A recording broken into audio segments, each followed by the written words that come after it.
Baby, I want to ask you a question. If we have to go back to Zimbabwe now, then Tunoswato Tambora, they need to be hard for us, or for me to provide you with bread, or maybe with a 3 meal per day, the same way that we do here in South Africa. How are you going to feel? You need to be on it, like provide me like meal Mm-hmm. 3 times per day. Mm-hmm. I would be happy because it's enough for me. So if it becomes so hard there in Zimbabwe, and we don't know the system in Zimbabwe, things have changed. Yes, we are born and bred in Zimbabwe, but things have changed now. The way people hustle is different.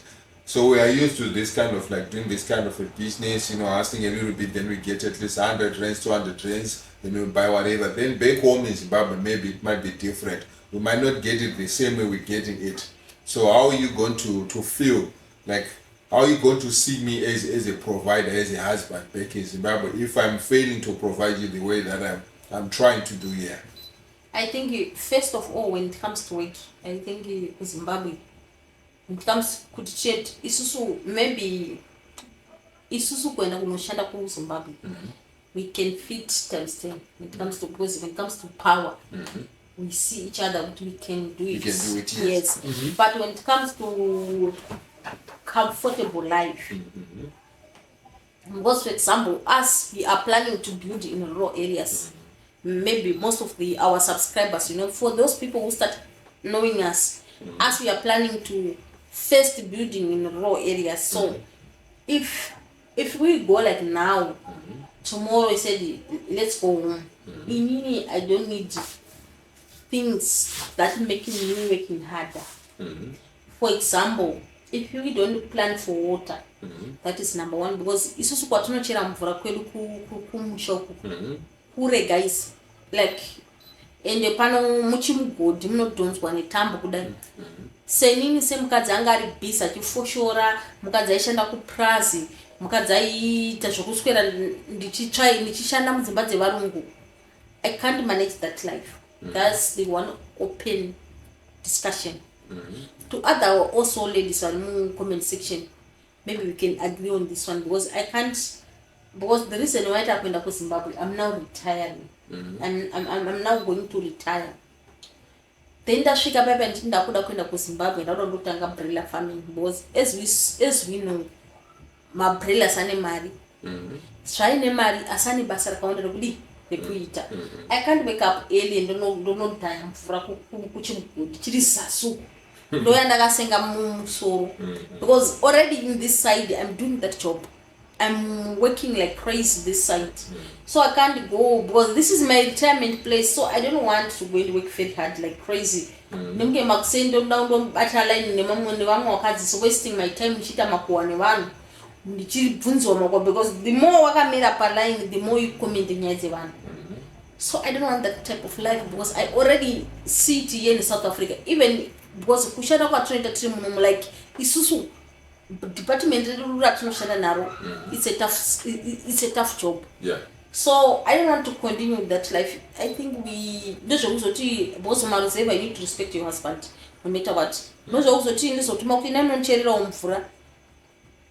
I don't want that. So people, they see me as a disrespectful wife. In other words, it's like we have to prepare before we go. More than prepare. Even for myself, it's like just to have my thing like tools and stuff like that. If I can have those cutting trees too, like jigsaws and stuff like that. Because it's hard, guys, when you're getting old. Now you have to go cut the wood up there and stuff like that. These days there's like chainsaws. There's something that you can cut. Go and cut the wood, then you bring home. You know what I'm saying? Or maybe you can, yes, if you got money, you can employ somebody and stuff like that. Because when you're residing in rural areas, guys, you have to try all your best to make things easy for you. But first of all, before any couple you plan to go back home, kana mine something chamukuitaka apana nakukumanyisa hii. Of course, munhu is tired everywhere. But first, as for me, I need to live comfortable life. One, and like it's an everyday thing. Wake up, I don't want that life. let's save gas redu umbe like tank umbe redu regas ne gas plate racho. So zvihuni like ndizvo ngoti sababa vanongena musango unoswa kata huni dzavo kuti vakutozogodziya moto kwatida kubraya and stuff like that, not on a daily basis. I don't want that life. Zvosvinga zvokuda unodai so you know. I don't want that life kuti ndiswere ndakutamanga ndichikwesha mapoto. I don't want that life. Because the reason why so people, how are you going to do it pamapoto? Because mapoto anenge like okay I try to make a gas nematsito mawani. Because these days that is why they called homestead. Homestead means this is an English name. Yeah. They must be English there. So I can't say that to have more time instead of having more time because I must change my homestead to money. Not to change my homestead into makua, like to for makua. No, I don't want people to come and sit down in the neighborhood. That's why I need to avoid it. I need to be full time. For example, you need to record your homestead. Can that over full time into friends, which means I don't have time to record. Time for that, yeah. Yes, and those people, you are our friends. So which means they need every time to come and laugh, come and gossip about other people. You imagine business, camera. So the reason, if we want our dream of content to be reality, is suffer content. Which means we need to have this like water. We need to have water every day, so that this have more time into people. Yes, I can give myself off day round. And I say I don't have more time to record. Not every day. Not it's a massive form. No, I'm good. Every day, for the man, no. So in other words, the obvious example is Mgoini, his wife. Yes, this guy, they made everything easy for themselves. They don't have time here. Yeah, that's for sure. I got to change it as I cake, and my nails and it as they say everything in the homestead. Yeah, yes, you know, it's no longer like the way it was before in those 1980s and stuff like that. Things have changed now. Maybe if you want to go for fire, we do it for content. We just to show people that we are loving each other here. Not it's a must. I don't want that type of homestead. If you are doing that homestead, I don't like it anymore. Don't go to Raga chain so at night to do petrol to check it depends because these days now you masango akuni chatting them. Yeah, that's for sure. Yeah. So on that thing, to other couples who are planning to do these things, putting the garamba murima musina light. I can't, because yes, that is the truth, because you know because in Charasha matches in Nicolata Kendru. The new way you need to ask me to matches every day. You need to ask me, which means these are the red flags that should be some marriage because can do repair at any time. We don't know to carry the phone, you know, for like that touch. Then you phone a business, not like that touch. Who finish a phone? I will charge my phone to pay a motor. Because yes, it's limited. You can't go every day. So you have to prepare and without to know you must prepare, guys, so that you can live a better life, like you're in the urban area, you know. And the other thing you can't wake up every day when it's difficult, which means we choose to cut my cost. So which means you don't have my vegetables. You don't have tomatoes, you don't have onions. So every day. Yes. So the can I want to reserve auto panisika better to eat a town so that you because the reason most of the reason why one is to make a man no saver. That is the honest truth, and also to make content, to make life easy for them. Yes. So if the reason why and that is the rule number 3. Sorry guys, doda kubane homestead ni nyama. I don't want to kufikana kipanga nyama like suwa nyama. What's that? Guys, tongo chengeta kazi mbuzi. That's why we need. Ati bizvino zvinozotirwisanisa kana tava kumberi tasvika pepe takuisa kuti kunopotwa kumusha guys ndatonyura this is kumaruzeva. No, I don't want that type of life. Yes, you can't.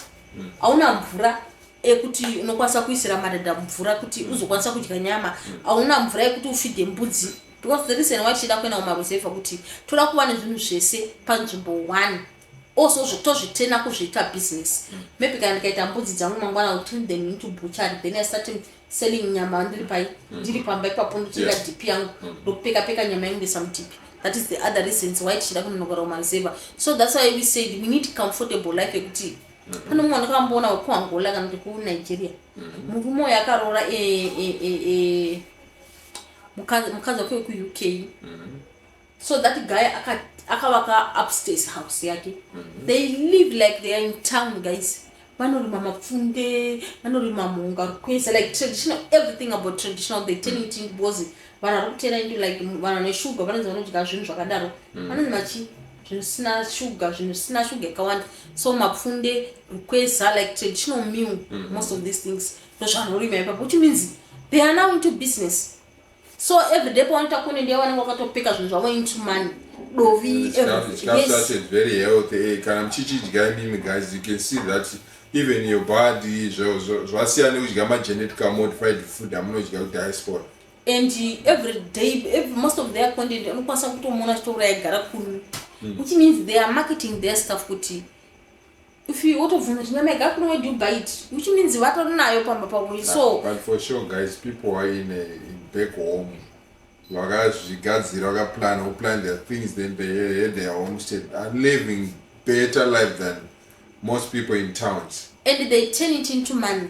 You because auskita gara kuni one because you've got a big place to invest more into kuti per week maybe you will target kuti mbudzi dzako 50 zofa ubuda mdanga, which means this is the real money. Apa mbudzi one maybe $60-70, so times 50 kana times 10 hayo itori mari svinuka iyoyo. Ubva wati mama magara kuni ani magara kuni futi same price nembudzi. Ubva wati hanga mama ngari kuna runaka runaka. So those things itori type of living. So that's why nditi nini hangu kuti zvese zviitike zvinoda uine comfortable homestead yekuti mvura iripo, magetsi aripo, pekuchajira, pekulaita mafriji paripo, everything is comfortable. You don't need kuti mangwana tomuke tichibvira kuti saka inini handina kana muriwo, unongoenda nefriji yako first time hamusati mane zvinhu. You just buy mbudzi maybe kumamisha $40, wotobva kuno ndona $40 ako 2-3 usvika uchitenga mbudzi uchifreezer pai mudhipi, wotobva kuno kutori nemari dzako dzemabrela ako 3-4, because the more pamunozozvipedza zvinhu zvikaizvi mune matova nestable life, because baba vanenge vatotsvagawo pekukiyakiya napo.